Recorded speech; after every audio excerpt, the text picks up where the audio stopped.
Hello everyone, welcome back to my YouTube channel Sai Khushi creations. तो आज की वीडियो में मैं आपको ये बताने वाली हूँ कि आप यम दीपदान किस प्रकार से करें, यम के दीपक का पूजन किस प्रकार से करें। ये पूजा धनतेरस के दिन करी जाती है और ये पूजा आपको तब करनी है जब आपके घर के सभी लोग घर पर मौजूद हो, खाना वाना खा के सबको आराम से एक साथ मिलकर ये यम दीपदान की पूजा करनी होती है। वैसे तो माना जाता है कि परिवार की जो गृहिणी होंगी, बुजुर्ग महिला होंगी या वो ये दीपक की पूजा करती हैं। पूजा तो सबको मिलकर करनी है, जैसे अंदर कौड़ी डालनी है, दीपक तैयार करना है और शुरुआत में माना जाता है कि गृहिणी को पहले पूजा करनी चाहिए और फिर सब परिवार वाले सब चीज़ें चढ़ाएंगे, जैसे दक्षिणा है और बाकी सब कुछ। तो सबसे पहले मैंने एक पाटे पर स्वस्तिक बनाया है, चंदन रोली किसी की भी सहायता से आप स्वस्तिक बना सकते हैं। आपको ये पूजा ऐसी जगह पर करनी है ताकि आप ये जो दिया है इसकी फेरी भी लगा सके, मतलब बीच में रखकर साइड में सब लोग फेरी लगा सके। इस प्रकार से आपको ये दीपक रखना है। तो ये देखिए, स्वस्तिक पर मैं रोली की भी टिक्की लगा रही हूँ। ये दीपक अब आपको लेने हैं मूंग चावल, तो ये बाद में भी ले सकते हैं, मैं पहले ही नीचे रख रही हूँ। तो आपको एक प्लेट में मूंग और चावल दोनों ही लेने हैं। कई लोग सिर्फ चावल भी लेते हैं, आप सिर्फ चावल लें, मूंग दाल भी लें, और मैं मूंग चावल ले रही हूँ। और कई जगहों पर उड़द दाल में रखकर भी ये दीपक प्रज्वलित किया जाता है। तो जैसी आपके यहाँ मान्यता हो वैसे आप दीपक प्रज्वलित करें। हम मूंग चावल में रखते हैं।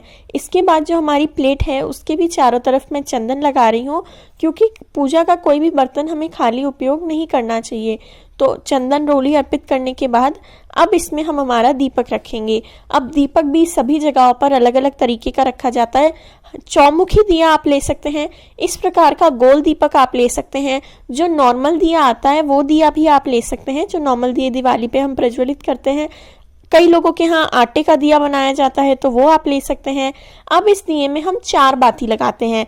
कई लोगों के यहाँ जैसे नॉर्मल दिया लिया जाता है तो नॉर्मल 1 बाती भी लगाते हैं। तो जैसे आपके यहाँ का नियम हो वैसे ही आप इसे प्रज्वलित करें।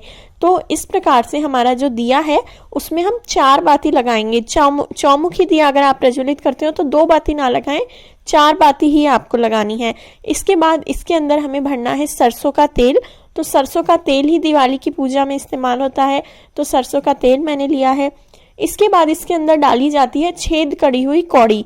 तो छेद करी हुई कौड़ी इसमें डाली जाती है। ना मिले तो आप नॉर्मल कौड़ी डाल सकते हैं और 1 रुपए का सिक्का हो तो वो भी आप डाल सकते हैं। मतलब कौड़ी डालेंगे तो उतना भी काफ़ी है, पर 1 रुपए का सिक्का भी डाल सकते हैं। इन दोनों चीज़ों को सुबह सुबह आपको घर में ले आना है। जब दीपक आप उठाने जाएंगे तो कौड़ी और सिक्के को लाकर अपने घर में, अगले साल आप ये कौड़ी इस्तेमाल कर सकते हैं और सिक्का भी आप काम में ले सकते हैं पूजा पाठ के। अब दीपक प्रज्वलित करने के बाद हम इसका पूजन स्टार्ट करेंगे। पहले आपको प्रज्वलित कर लेना है, उसके बाद सबसे पहले जल का छींटा देंगे, फिर हमारे दीपक पर रोली अर्पित करेंगे, चंदन अर्पित करेंगे। इसके बाद हम चावल अर्पित करेंगे और चावल अर्पित करने के साथ साथ थोड़े से चावल हम दीपक के अंदर भी डाल देंगे और मूंग अर्पित करेंगे। तो हमारे यहाँ हर पूजा में मूंग चावल अर्पित करने का विशेष महत्व होता है, इसलिए मैं चावल और मूंग अर्पित कर रही हूँ। इसके बाद जो भी फूल आपके पास हो वो फूल आप प्रज्वलित कर सकते हैं।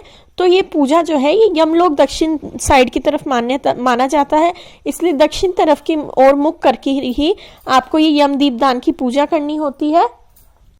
अब हम गुलाल अर्पित करेंगे। तो कई जगहों पर ये जो दीपक है ये 7 धान या 9 धान पर भी रखकर प्रज्वलित किया जाता है, जैसे मैंने मूंग चावल लिए हैं उसकी जगह पर। तो जैसा मैंने आपको बताया, आपके यहाँ जिस प्रकार से करते हो वैसे ही आप करें। अब हमें दक्षिणा अर्पित करनी है। तो दक्षिणा जो है वो आपको सिक्के के रूप में ही अर्पित करनी है और सब परिवार वाले दक्षिणा अर्पित करेंगे। जितने भी परिवार वाले हों इतनी दक्षिणा आप सिक्कों के रूप में अर्पित करें। सिक्के 1, 2 कितने भी वैल्यू के हो सकते हैं कि वो किसी ज़रूरतमंद व्यक्ति की काम आ जाए। मतलब 20-25 रुपए के मिनिमम सिक्के आप अर्पित करें ही। तो इस प्रकार से मैं सिक्के अर्पित कर दूंगी, सब परिवार वाले मिलकर दक्षिणा अर्पित करेंगे और इसके बाद दीपक की आपको फेरी करनी है और यम देवता से प्रार्थना करनी है कि आपके घर में मृत्यु का भय किसी को ना हो, सब किसी को भी अकाल मृत्यु का भय ना हो और सब अपनी पूरी जीवन की यात्रा अच्छे से बिताकर ही जाएं। तो इसके बाद आपको माना जाता है कि इसे नाली के पास या कूड़े के ढेर के पास प्रज्वलित करना चाहिए, पर अगर वो पॉसिबल ना हो तो आप अपने घर में ही, अपने घर के दरवाजे के सामने ही ये दीपक प्रज्वलित कर सकते हैं। अपने दरवाजे के राइट हैंड साइड यानी सीधे हाथ की साइड में ये दीपक आप प्रज्वलित कर सकते हैं। और सुबह के बाद आपको ये जो कौड़ी और सिक्का है ये निकाल के रख लेना है और इसके बाद ये जो दीपक है इसे आप साफ मांज धोकर किसी और पूजा में आगे जो नरक चतुर्थी है तब आप प्रज्वलित करने के लिए इस्तेमाल कर सकते हैं। और साथ ही साथ ये दीपक आपको अपने घर के बाहर के राइट साइड पे अपने दरवाजे के प्रज्वलित करना है। तो इसी प्रकार से आप यम दीपदान कर सकते हैं। अगर वीडियो यूजफुल लगा हो तो वीडियो को लाइक करें, मेरे चैनल साईं खुशी क्रिएशंस को ज़रूर से सब्सक्राइब करें। Thank you very much for watching.